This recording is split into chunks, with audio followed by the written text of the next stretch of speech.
Para sa akin po, hindi na ito talaga banta, kundi isa na pong confession ng kanyang plano na pagpatay po sa ating Pangulo.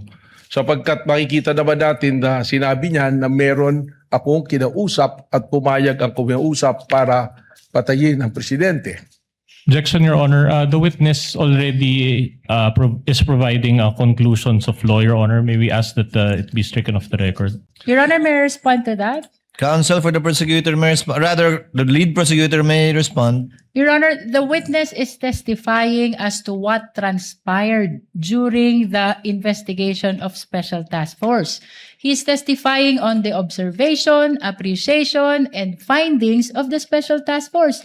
And this is the very purpose of presenting the testimony of NBI Director Melvin Matibag. Short rejoinder, Your Honor. Counsel may give a rejoinder. Part of the witness's response is the use of the term confession, which is a legal term. The witness is a lawyer. He knows exactly what he's doing, Your Honor.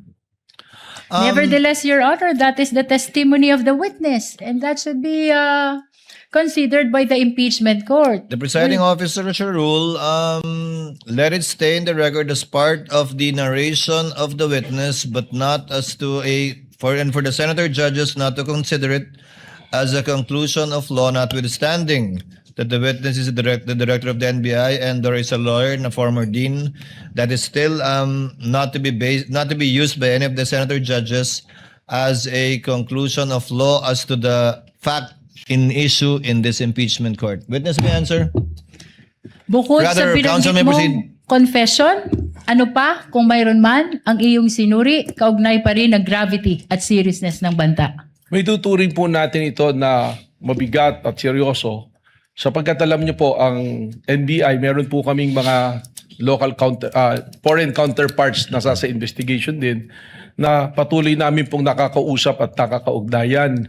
At kasama po ron aming pinag-uusapan ng mga pangyayari sa kanilang lugar, sa ating lugar. At napapag-aralan po kung paano kami magkakaroon po ng collaboration at pagtutulungan. At kung saan po sa amin pong pakikipag-usap rito ay atin pong napag-usapan ang tungkol po sa ginawang pagbabanta ng Pangulo, ng pangalawang Pangulo sa ating Pangulo. At lumalabas po sa aming mga usapan na sinasabi na ito ay seryoso na pagbabanta at sinabi pa nga na kung sa kanilang jurisdiction ito nangyari, maaaring hanggang ngayon ay nakakulong ang nagbanta na Vice Presidente o maaaring natanggal na sa pwesto ang Vice Presidente na nagbanta sa Pangulo. Maraming salamat sa iyong paglilinaw kaugnay ng gravity at seriousness. Puntahan natin yung pangatlong batayan, identity. Mr. Witness, ano ang inyong sinuri kung mayroon man kaugnay ng identity ng pinagmumula ng banta? Ito naman po ay malinaw na na-establish na ng identity at hindi naman po ito itinanggi. Paulit-ulit naman na inamin na ang nagbanta, ang kumausap ng papatay ay ang ating pong Vice Presidente na si Vice President Sara Duterte. Bukod sa Vice Presidente Sara Duterte na tinukoy mong pagkakakilanlan ng nagbanta, ano pa o sino pa kung mayroon man, Mr. Witness, ang inyong sinuri dito sa pag-aaral ng identity o pagkakakilanlan? Sinama na rin po namin dito ang tuloy-tuloy na mga banta kahit na po ng mga ordinaryong individual at kasama na rin po rito ang patuloy na banta po na nabanggit po ng ating pong Mayor Baste Duterte po. Puntahan naman natin ang pang-apat ninyong batayan, capacity. Ano ang inyong mga sinuri kaugnay ng capacity to execute threat? Unang-una po daming tiningnan sa capacity o kapasidad ng nagturan ng pagbabanta o pakikipag-usap nga sa pagpatay. Alam naman po natin ang Vice Presidente may malawak na network. Alam po natin na matagal ding nangungulang Pangulo ang kanyang ama po at sila po regionally ay sila rin kinikilala dyan po sa Davao. Ibig sabihin po marami po silang network na maaari ding ibilang natin dito yung mga men in uniform sa Philippine military po natin, sa kapulisan. Ito po ay ating ipinactor in na kasama po doon sa kapasidad na kayang gawin po ang kanyang sinabing pagpapapatay. Binanggit mo ang network ng dating Pangulo, ganun din na ang ama ay dating Pangulo. Binanggit mo ang network ng Vice Presidente.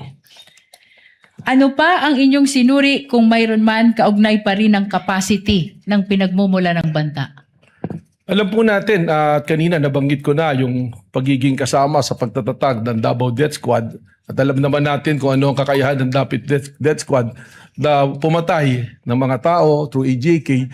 Ibig sabihin po, pag ating itong ibinilang, kasama po ito sa kapasidad ng ating Vice Presidente na maisagawa po ang kanyang plano. At bukod sa inyong pagsusuri dito sa Davao Death Squad, ano pa kung mayroon man ang inyong sinuri kaugnay pa rin ng capacity ng nagbanta? It is also public record. Nakikita naman natin po sa mga balita ng mga Duterte, maraming pag-aari ng mga baril.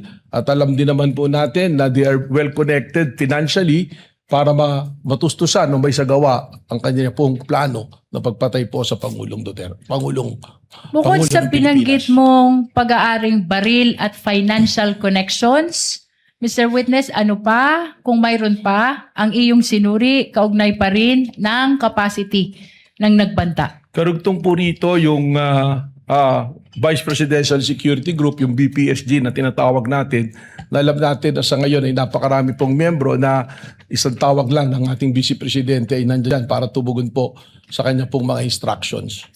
Mr. Witness, puntahan natin ang panglima ninyong batayan.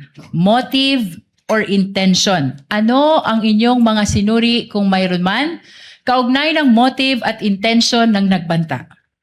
Unang-una po, at nasasad naman ito sa ating pong batas, sa ating konstitusyon, na kung ang Pangulo ng Pilipinas ay mawawala, mamamatay, ang susunod po na uupo by succession ay ang Vice Presidente. So pumapasok po ito sa motibo at sa intensyon. Bukod sa ang Vice Presidente, ang papalit kung mawawala ang Presidente, ano pa ang inyong sinuri kung mayroon man, kaugnay pa rin ang motive at intention ng nagbanta? Dito na po namin sinundan yung tinatawag namin na sunod-sunod at magkakaugnay na pattern na nangyayari. At kaya po namin paulit-ulit na sinasabi na ang banta sa Pangulo ay banta sa ating national security sapagkat nakikita po natin na it's creating chaos, yung kakaroon po ng kaguluhan, sunod-sunod po na pagtuligsa sa gobyerno. At yung mga ordinaryong mamamayan na nga po, makikita natin patuloy pong nagbabanta sa Pangulo. Katunayan, marami po kaming monitoring sa social media ng mga banta namin pong sinusundan sa seguridad po ng ating Pangulo. Maraming salamat sa iyong paglilinaw sa 5 batayan na inyong ginamit kaugnay ng investigasyon ng Special Task Force. Kanina'y binanggit mo na maging ang ordinaryong mga tao ay nagbabanta na rin sa buhay ng Presidente. Objection, Your Honor. May we know the question? Allow Your Honor, the I'm just counsel to finish. She's not yet And lay the finished. basis. Binanggit mo na maging ang ordinaryong tao ay nagbabanta na rin sa buhay ng Pangulo.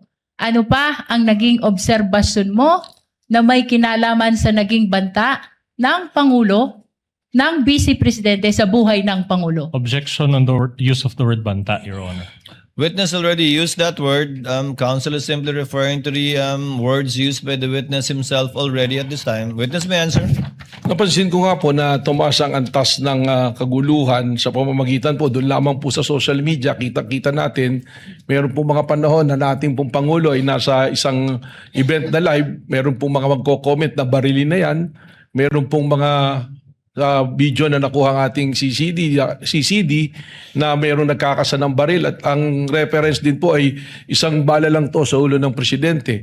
So yan po yung kapansin-pansin na nagdudulot sa atin ng panganib sa ating Pangulo at sa ating pong pambansang seguridad.